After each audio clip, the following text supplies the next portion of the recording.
ओम नारायण नारायण नारायण नारायण। सब मित्रों को राम राम।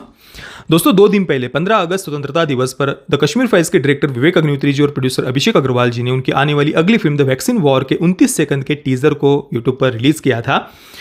28 सितंबर 2023 को, यानी अगले महीने ही, 1 महीने और 10 दिनों के बाद में प्रभास की सलार के साथ में द वैक्सीन वॉर थिएटर में रिलीज होने वाली है। इससे पहले भी पिछले वर्ष हमने देखा था कि द कश्मीर फाइल्स को प्रभास की ही राधेश्याम के साथ में रिलीज किया गया था, परंतु the Kashmir files all time blockbuster हो गई। मतलब उसने जो किया, जो कर दिखाया, उसकी तुलना मुझे नहीं लगता कि भविष्य में आने वाली किसी अन्य फिल्म के साथ में हो सकती है। मतलब 3 करोड़ के ओपनिंग डे कलेक्शन के साथ में शुरू होकर फिल्म ने जिस प्रकार से ग्रो किया, इतिहास में ऐसा दूसरा उदाहरण देखने को नहीं मिल सकता। न भूतो न भविष्यति ऐसी वो फिल्म थी। गदर 2 का कलेक्शन अपनी जगह पर है, उसने भी बिल्कुल कुछ अविश्वसनीय ऐसा करके दिखाया है और अभी भी करके दिखा रही है गदर 2। पर द कश्मीर फाइल्स की अपनी एक अलग जगह है। मतलब केवल 500 स्क्रीन्स पर जब फिल्म रिलीज होती है और उसके बाद में बढ़ते बढ़ते बढ़ते बढ़ते फिर जब वो फिल्म 5000 स्क्रीन्स तक जब पहुंचती है, 4500-5000 कुछ स्क्रीन्स उसके बाद में बढ़ते बढ़ गए थे, तो वो अपने आप में एक अलग ही क्रेज होता है। तो वो द कश्मीर फाइल्स ने करके दिखाया था और बाकी राधेश्याम को जनता ने रिजेक्ट कर दिया था। हालांकि सालार के साथ में केजीएफ का कनेक्शन है, इस कारण से हो सकता है कि उसके लिए वो जो लोगों का आकर्षण हो, अपेक्षाएं हो, प्रेम हो, वो ज़्यादा हो।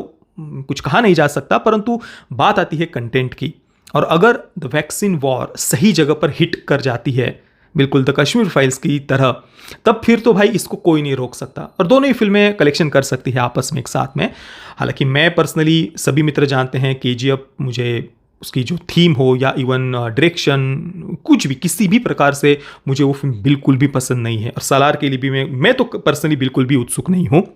ये मैंने शुरुआत से, जब से कई बार मैंने ये सारी बातें पिछले 1-2 वर्षों में कही हुई है, वो सब मैं यहाँ पर रिपीट नहीं करूँगा। मैं पर्सनली एक्साइटेड नहीं हूँ, पर बात यहाँ पर बस ये है कि द वैक्सीन वॉर को बस सही जगह पर हिट करने की आवश्यकता है। और अगर वो हिट कर जाती है ना यहाँ पर, बस फिर तो उसको कोई नहीं रोक सकता।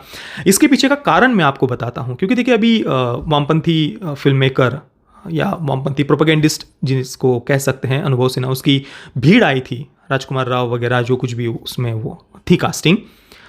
एक बहुत ही घिनौनी प्रोपेगेंडा फिल्म हम उसको कह सकते हैं। सभी जानते हैं कि जब लॉकडाउन लगा था, कोरोना महामारी जब पूरे विश्व भर में अलग अलग जगह पर लॉकडाउन लगाए जा रहे थे, भारत में भी जब लॉकडाउन लगाया गया, उसके बाद में पूरे विश्व ने भारत के मैनेजमेंट की, भारत सरकार के मैनेजमेंट की, व्यवस्था की प्रशंसा की। हमने ना केवल भारत में अपनी खुद की वैक्सीन बनाई, बल्कि 101 देशों को 24 करोड़ से ज्यादा वैक्सीन डोसेस हमने पहुंचाए, भारत सरकार ने पहुंचाए, विश्व की सेवा की।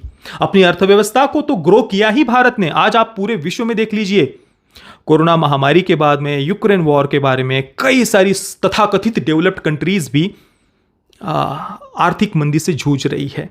अभी भी वे उबर नहीं पाए हैं उन परिस्थितियों से, पर भारत ने उन सारी परिस्थितियों को ना केवल वहाँ पर अच्छा मैनेजमेंट, अच्छी व्यवस्था भारत ने दिखाई, बल्कि उनका कुछ भी प्रभाव अपनी अर्थव्यवस्था पर भारत ने नहीं पड़ने दिया। उल्टा भारत और ज़्यादा तेजी से भारत ने ग्रो किया। और दूसरी तरफ हमने ये भी देखा कि भारत तो ये अपने सारी विपदाओं को, जो भी बाधाएं बीच में आए, उनको पीछे छोड़कर आगे बढ़ने का प्रयास कर ही रहा था। पर उसके साथ में एक और महत्वपूर्ण बात जो उस समय हमने देखी कोरोना महामारी के समय, कि जो वामपंथी थे, जो लेफ्टिस्ट थे, वो हर प्रकार से भारत की इस गति को रोकने का प्रयास कर रहे थे। आगे भारत कहीं ना बढ़ जाए, इसके लिए भारत को पीछे खींचने का ये लोग प्रयास कर रहे थे। ये लोग वैक्सीन के बारे में कैसे कैसे झूठ फैला रहे थे, लोगों में एक अराजकता, असंतोष की भावना उत्पन्न करने का प्रयास कर रहे थे, झूठ फैला फैला कर। सब हमने देखा इस वामपंथी इकोसिस्टम ने, तथाकथित सेक्युलरों ने क्या उस समय किया था कि कहीं भारत अपने आत्मसम्मान के साथ में अपने पैरों पर खड़ा होकर दौड़ने ना लग जाए। इसके लिए हर प्रकार से इन्होंने भारत को पीछे खींचने का प्रयास किया। क्या क्या नहीं प्रोपेगेंडा फैलाए गए थे, किस प्रकार से झूठी अफवाहें फैला फैला कर हमने दिल्ली में देखा। केजरीवाल, और उस समय कैसे कैसे आरोप लगे दिल्ली सरकार पर, केजरीवाल पर, कि वहाँ पर जो हमारे जो प्रवासी जो कामगार हैं, उनमें किस प्रकार से अफवाहें फैलाई गई। रातों रात लाखों लाखों प्रवासी कामगार किस प्रकार से वो उन्हें सड़क पर लाया गया, अफवाहें फैलाकर, ये आरोप लगे हुए हैं, उस पर मैंने भीड़ के हमारे रिव्यू में बात की, वो सब मैं यहाँ पर रिपीट नहीं करूँगा। पर फिर उनको रातों रात किस प्रकार से उत्तर प्रदेश और बिहार आदि उनके गृह राज्य में जाने के लिए फोर्स किया गया, एक प्रकार से हम ये कह सकते हैं। उसके बाद योगी आदित्यनाथ जी, उनकी सरकार ने रातों रात किस प्रकार से सैकड़ों बसों की व्यवस्था की, वहाँ पर उनको सब अपने अपने घरों तक, उनके स्थान तक पहुँचाने का प्रयास किया गया। परंतु क्या क्या षड्यंत्र नहीं रचे गए, दुनिया के सामने ऐसे चित्र बनाने का, दिखाने का प्रयास किया गया कि देखो भारत अंदर से पूर्ण रूप से एक अस्थिर हो चुका है, अराजकता यहाँ पर मच चुकी है। ये उस समय भी प्रयास हुए और उसके बाद में भीड़ जैसी फिल्में बनाकर भी वही नैरेटिव, उसी नैरेटिव को आगे बढ़ाने का प्रयास किया गया। परंतु उन सारी बाधाओं को, विपदाओं को, पीड़ाओं को, चाहे कोरोना महामारी हो या देश की अंदर की ताकतें जो इस प्रकार से प्रोपेगेंडास फैला रहे थे, देश को अस्थिर करने का प्रयास कर रहे थे, उन सबको इग्नोर करते हुए भारत तीव्र गति से आगे बढ़ा।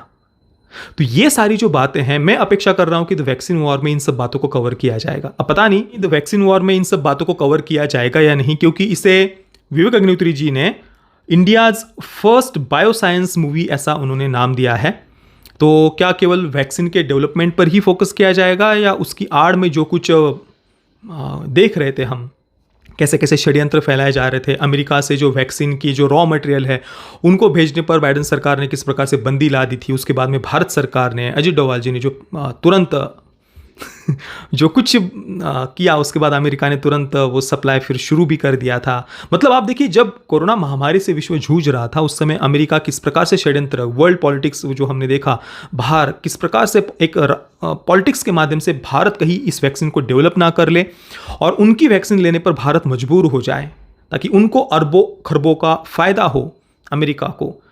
उस कारण से वैसे भी बहुत सारे प्रयास हुए। तो उन सब बातों को कवर किया जाएगा या नहीं, या भारत के अंदर की ही जो देश विरोधी ताकतें हैं वो किस प्रकार से भारत की इस गति को रोकने का प्रयास कर रहे थे, प्रोपेगेंडास फैला रहे थे, झूठ अफवाहें फैला रहे थे, वो सारी बातें, वो पॉलिटिक्स इसमें कवर किया जाएगा या नहीं पता नहीं। पर मैं चाहता हूं कि ये सारी बातें देखने को मिले और खुलकर इन सबको एक्सपोज किया जाना चाहिए। ये मेरी तो हृदय से अपेक्षा है और ऐसा लग रहा है कि विवेक अग्निहोत्री जी इन सब बातों को वे कवर करेंगे। ये आवश्यक है, क्योंकि प्रोपेगेंडा फिल्में बनाने वाले भीड़ वगैरह हम देख रहे हैं कि वो आज भी विश्व के सामने वही नैरेटिव प्रस्तुत करना चाहते हैं कि भारत अंदर से अराजकता, अस्थिर हो गया है, अराजकता की परिस्थिति है वगैरह वगैरह। लोगों के मन में एक असंतोष की भावना उत्पन्न करके भारत की गति को रोकने का वो अभी भी वही नैरेटिव फैलाने का प्रयास कर रहे हैं। तो उसके सामने भारत की ये जो जीत है उसको सेलिब्रेट किया जाना आवश्यक है। उन वामपंथियों के मुंह पर इसे सेलिब्रेट किया जाना आवश्यक है कि देख लो तुमने कितना प्रोपेगेंडा फैला लिया, पर भारत की गति को तुम नहीं रोक पाए। तो मेरी तो काफ़ी अपेक्षाएं हैं इस फिल्म से। बाकी आपको क्या क्या लगता है कि इस फिल्म में कौन सी बातों को कवर किया जाएगा, मुझे अपनी कमेंट में अवश्य बताना। ये वीडियो देखने के लिए आप सभी मित्रों का बहुत बहुत धन्यवाद। जय श्री राम, वंदे मातरम।